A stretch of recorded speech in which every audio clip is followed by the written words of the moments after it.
अपने कर्तव्य का पालन करना ही सबसे बड़ा धर्म होता है। यह सीख मिलती है हमें प्रभु श्री राम से। नमस्कार साथियों, आपके साथ मैं सतीश प्रजापति। कहते हैं हर पक्षी की एक सीमित उड़ान होती है, उसी प्रकार मेरी लाइफ में मैंने रामायण और प्रभु राम से जो भी सीखा वो मैं आज आपके साथ शेयर करने की कोशिश करूंगा कि हम अपनी लाइफ में प्रभु श्री राम के और रामायण के कुछ अंश को अपने अंदर उतारकर अपने भविष्य, अपनी जिंदगी को सुंदर और सफल और सरल किस प्रकार बना सकते हैं, जिसमें हम बात करेंगे आज रामायण से जो मैंने सीखी है कुछ लर्निंग पॉइंट। सही समय पर सही व्यक्ति को जोड़ना। जब हम सही समय पर किसी सही व्यक्ति को जोड़ेंगे तभी हम एक अच्छी, एक परफेक्ट टीम क्रिएट कर पाएंगे। रिसोर्स का सही इस्तेमाल करना मीन्स यहाँ पर रावण के पास बहुत बड़ी लंकाई सेना थी और दूसरी तरफ प्रभु श्री राम के पास छोटी सी बानर सेना, लेकिन उन्होंने अपनी छोटी सी बानर सेना का भली भांति सही तरीके से इस्तेमाल किया, उनको मोटिवेट किया, उनका कॉन्फिडेंस बढ़ाया, उनको लीड किया कि हमें कहां से कब कैसा करना है, कि सामने वाले की वीकनेस क्या है और हमारी स्ट्रॉन्ग क्या है, तब हम वहां पर विजय प्राप्त करें। और प्रभु श्री राम की जो best of the best quality है वो है ह्यूमैनिटी, मतलब हमेशा विनम्र रहना, हमेशा सीखते रहना, एक स्माइल फेस के साथ, एक पॉजिटिव सोच के साथ आगे बढ़ना, अपनी टीम को लीड करना, जहां उनके बीच ईगो के लिए कोई जगह ही नहीं थी। प्रभु श्री राम की नेक्स्ट क्वालिटी है वो है लर्निंग एटीट्यूड, मीन्स सीखने के लिए किसी जगह या किसी समय की आवश्यकता नहीं होती, हम कभी भी कहीं भी सीख सकते हैं। जब प्रभु श्री राम ने रावण का वध किया, जब रावण मरने ही वाला था, उससे कुछ समय पहले प्रभु श्री राम ने लक्ष्मण जी से कहा कि आप जाकर महान पंडित रावण से कुछ सीखिए। अपने बड़े भाई की आज्ञा का पालन करने लक्ष्मण जी रावण के सर के पास जाकर खड़े हो गए। तब रावण ने उन्हें कुछ नहीं बताया और वापस लौटकर आए और बोले उन्होंने मुझे कुछ नहीं बताया, उन्होंने मुझे कुछ नहीं बताया। तब प्रभु श्री राम ने कहा कि जब हम किसी के पास सीखने के लिए जाते हैं तो उसके सर के पास नहीं बल्कि उसके पैरों के पास जाकर खड़े होते हैं।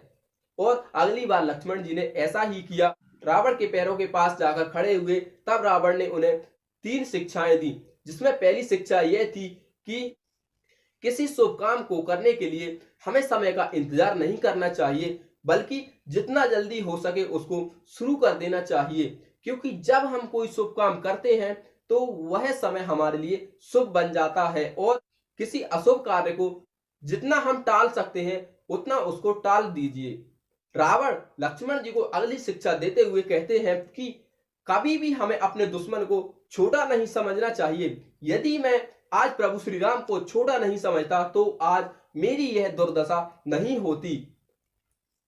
तीसरी शिक्षा देते हुए रावण कहते हैं कि अपने जीवन का राज किसी को नहीं बताना चाहिए, चाहे वो आपका कितना भी सगा संबंधी, दोस्त, भाई, कोई भी हो, क्योंकि हम अपने लाइफ का मोस्ट इंपोर्टेंट राज बताकर अपने खुद का नुकसान कर बैठते हैं, प्रत्यक्ष या अप्रत्यक्ष रूप से नुकसान कर बैठते हैं या किसी प्रकार की हानि का पात्र बना लेते हैं। इसलिए हमें अपनी लाइफ का राज नहीं बताना चाहिए। जिस प्रकार रावण की मृत्यु का राज उनके भाई विभीषण को पता था, तभी जाकर रावण की मृत्यु संभव हो पाई। शूर्पणखा के अपमान का बदला लेने के लिए रावण ने माता सीता का हरण किया और अपना राजस्व खो दिया। बदले की भावना में कहीं ना कहीं हम अपना बहुत बड़ा नुकसान कर बैठते हैं। सामने वाले का नुकसान हो ना हो यह एक अलग बात है, लेकिन बदले की भावना में हम खुद का नुकसान अक्सर कर बैठते हैं। हम अपनी लाइफ या अपने व्यापार का एनालिसिस करते हैं, चीजों को देखते हैं, तभी हम अपनी लाइफ या बिजनेस में आगे बढ़ते हैं कि सामने वाले की कमजोरी क्या है। सामने वाले को एनालिसिस करना बहुत ज्यादा जरूरी है। उसकी वीकनेस क्या है, उसका स्ट्रॉन्ग क्या है, उसकी अपॉर्चुनिटी क्या है, वो किस प्रकार या कैसे और कहां से कर रहा है, यदि हम बिजनेस में सफल होना चाहते हैं तो अपने कॉम्पिटिटर, अपने मार्केट का एनालिसिस डाटा होना बहुत ज्यादा जरूरी है। जब हनुमान जी माता सीता का पता लगाने लंका गए तब उन्होंने पूरी लंका का एनालिसिस किया।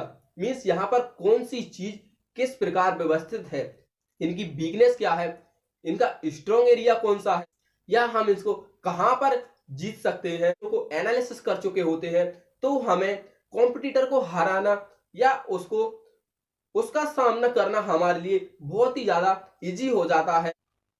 हमें अपने ऊपर ओवर कॉन्फिडेंट कभी नहीं होना चाहिए, जिस प्रकार रावण ने किया कि मैं ही तीनों लोगों में सबसे श्रेष्ठ हूं, सबसे महान हूं। हम अपनी लाइफ में ओवर कॉन्फिडेंट होकर अपने आप का बहुत बड़ा नुकसान कर बैठते हैं। यहाँ पर हमें अपनी टीम को सुनना चाहिए, उनको समझना चाहिए, उनकी सलाह लेना चाहिए। यदि कोई प्रॉब्लम है तो उसका सॉल्यूशन हर व्यक्ति को सोचने का मौका दिया जाए कि इसको किस प्रकार सॉल्व आउट कर सकते हैं। तभी हम सभी के साथ मिलकर एक प्लानिंग करके किसी भी सिचुएशन को फेस कर सकते हैं। यदि हम ऐसा करने में सफल होते हैं तो लगभग हम एक परफेक्ट, एक एजुकेटेड टीम क्रिएट करने में सफल होते हैं।